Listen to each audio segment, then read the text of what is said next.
Vous savez, à 30 ans, vous ne pouvez plus vous plaindre des mêmes histoires, telles que mon père n'avait pas d'argent, voilà pourquoi nous souffrons. Ma famille était démunie, ma mère n'a pas fait l'école, voilà pourquoi nous nous sommes retrouvés au bas de l'échelle et nous y sommes condamnés. La vie est un combat, une lutte au corps à corps où tous les coups sont permis, dépendamment de vos valeurs. Si tu es un homme, à 30 ans, tu dois changer, tu dois avoir de la maturité, tu dois commencer à montrer les signes d'une personne stable, d'une personne ayant une direction dans la vie. Tu n'es plus un petit. La vie est dure, c'est vrai, mais tu dois avoir une direction. À 30 ans, tu ne peux plus commencer à courir derrière les gens, à faire les mêmes histoires que tu faisais quand tu avais 24 ans, à suivre les mêmes abrutissements, les mêmes vidéos, les mêmes pages qui ne vous apportent rien dans la vie, les mêmes entourages qui ne sont absolument stériles, les mêmes pensées, les mêmes personnes, les mêmes visions, les mêmes bêtises, les mêmes choses. Non, il faut grandir. À 30 ans, il faut arrêter d'appeler les gens « Salut mon grand !»« Ah mon vieux !»« Ah bonjour chef !»« Oh patron, comment ça va ?»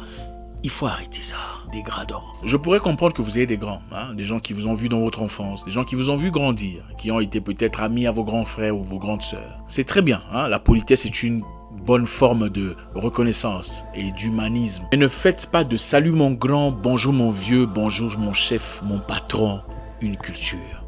Est-ce qu'il est votre patron? En quoi est-il votre chef? Vous savez, dans ce monde ici, c'est la course. C'est une guerre, une lutte au corps à corps, où tous les coups sont permis, selon vos valeurs. Vous n'êtes pas venu pour accompagner quelqu'un sur Terre. Vous n'êtes pas venu pour être la main d'œuvre de qui que ce soit. Vous êtes là pour faire votre histoire. Et si vous ne vous prenez pas au sérieux, si vous ne pensez pas assez grand pour vous-même, si vous ne réfléchissez pas conformément aux idées, aux valeurs, aux ambitions que vous tenez pour vous-même, quelqu'un vous prendra pour travailler dans son rêve. Quelqu'un vous prendra et vous se servira de vous pour compléter son rêve à lui. À force d'appeler les gens gratuitement patron, chef, boss, mon grand, supérieur, on crée sans le savoir une mentalité de dépendance. Regardez, je ne vous encourage pas à manquer de respect à qui que ce soit. Mais à 30 ans, vous êtes petit. Vous serez grand à quel âge? C'est à quel âge que vous comptez devenir grand? On choisit d'être grand. On choisit de grandir. Il faut prendre soin de votre vie. Prenez charge de votre avenir. Tu as 30 ans en quête d'opportunités. Au lieu de passer ton temps à ne rien faire, habille-toi correctement. Habille-toi comme il se doit. Parfume-toi. Si tu n'as pas de parfum, mais même le parfum des Chinois, il n'y a pas de problème. Du mélange avec insecticide en distance comme ça. Ça va sentir bon. Ok? Faites-le. Allez dans un coin huppé de votre ville, un restaurant, je sais pas, une terrasse où des gens importants se présentent. Asseyez-vous. Achetez un coca. Juste un coca, d'accord? Et observez, regardez. Vous ne savez pas qui vous pouvez rencontrer là-bas. Achetez un coca, ce n'est pas cher. Et dites bonjour et souriez. Bonjour, comment allez-vous? Faites un compliment. Très belle chemise. C'est la porte.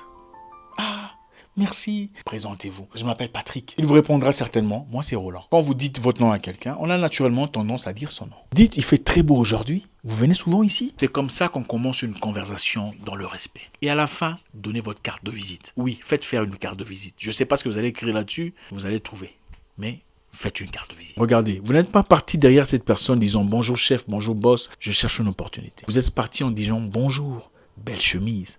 Ah, je m'appelle Patrick. Il y a le respect dans tout ça. Vous voulez une vie remplie d'ambition? Je vous encourage d'aller dans des réunions, des conventions, des colloques où les grands se réunissent. Écoutez, je connais un gars là, bourrique, qui est devenu politicien à force de toujours aller derrière les politiciens. Donc finalement, il n'était pas aussi bourrique que ça. Vous êtes beau, vous êtes jolie, une belle femme, un bel homme. Qu'est-ce que vous en faites? Vous n'êtes pas venu accompagner qui que ce soit sur Terre. Vous êtes là pour laisser votre propre marque. Mais aussi longtemps que vous considérez inférieur, inadéquate, vous ne remplirez pas l'office pour lequel le Créateur vous a créé. Vous êtes là pour impacter. Commencez à le faire. Je me souviens à 24 ans, mon père me disait, après lui avoir posé une question très importante sur ma vie à moi, il me dira, Zarko, tu es maître de ta vie. Et ça m'a choqué. Devenir grand, malheureusement, n'a absolument rien à voir avec l'âge. Surtout pas dans notre époque. Grandir est une question de maturité. Et la maturité est une question de décision. Avez-vous deux faces, comme la plupart des gens? Il y a une face qu'ils cachent. Là, il y a la saleté, les bêtises, l'abrutissement. Et il y a l'autre face qu'ils montrent au monde. Là, ils parlent correctement français, bonjour. Et ils essaient de raffiner un tout petit peu ce qu'il y a. Vous ne pouvez pas avoir deux faces. On a une fois reçu un message sur Facebook venant d'une femme, une proposition qui me semblait pas mal. Alors on a décidé d'aller jeter un coup d'œil sur son profil. Question de nous accoutumer un tout petit peu à l'environnement. Sur sa page principale, on pouvait voir quelques photos d'elle, légèrement habillée, Une photo spécifique où elle disait « Regardez mes points de beauté, j'en ai beaucoup ». Et il s'agissait de ses cuisses. Okay, elle montrait des points de beauté sur ses cuisses. Et on a regardé la photo de profil qui disait « Ça sort comme ça sort ». Sa proposition était bonne, certes. Mais mon directeur a décidé qu'il serait complètement incohérent de dealer avec une personne qui a pour profil « ça sort comme ça sort ». Il disait, quand quelqu'un dit « ça sort comme ça sort », alors quelle est la mentalité derrière « ça sort comme ça sort ». L'idée peut être bonne, très enrichie, avantageuse, mais votre attitude, l'image que vous reflétez, peut vous jouer un rôle complètement négatif. Si vous ne le saviez pas, quand vous envoyez un message à quelqu'un, même pour un emploi, on va sur votre profil, on lit ce qui est écrit, on regarde les photos, on lit les commentaires. Ça pourrait être pour n'importe quoi. Pour un job, pour un financement, même pour une amitié vile.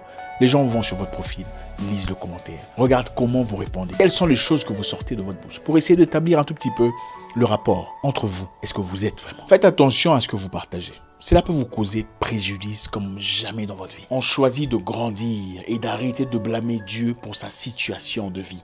À 30 ans, tu ne peux plus t'habiller, te présenter ou parler comme un adolescent. Oui, le monde juge les gens selon leur apparence.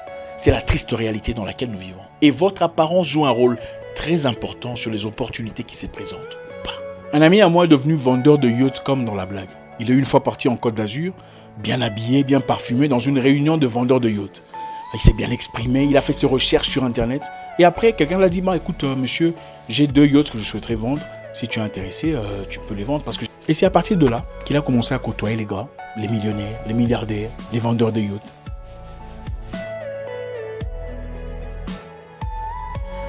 La plupart de nos vieux, qui ont fait des choses emphatiques pendant leur existence, l'ont effectué pendant la trentaine. Né en 49, en 81, Thomas Sankara devient secrétaire d'État.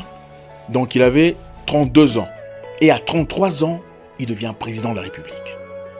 Pendant que nous, la jeunesse d'aujourd'hui, qu'est-ce que nous faisons?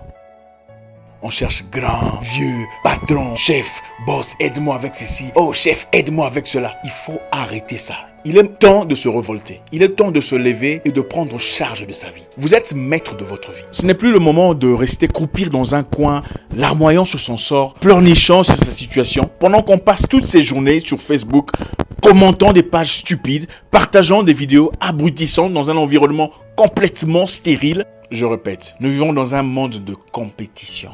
À 30 ans, ce qui se passe dans la vie des gens, ce n'est pas votre problème. Concentrez-vous sur vous, votre avenir, vos finances, votre foyer, votre bonheur, votre vie. Allez là où il y a les grands, présentez-vous. Parlez avec aisance et présence. Si quelqu'un vous boude ou que vous avez l'impression qu'on vous boude, faites-lui un compliment sur sa chemise ou ses chaussures. Croyez-moi, vous allez tout désamorcer. Les humains adorent les compliments, surtout nous les noirs. Même la personne la plus hostile à votre égard, faites-lui un compliment et il devient votre fanatique. La vie est un combat, une lutte au corps à corps, où tous les coups sont permis, selon vos valeurs.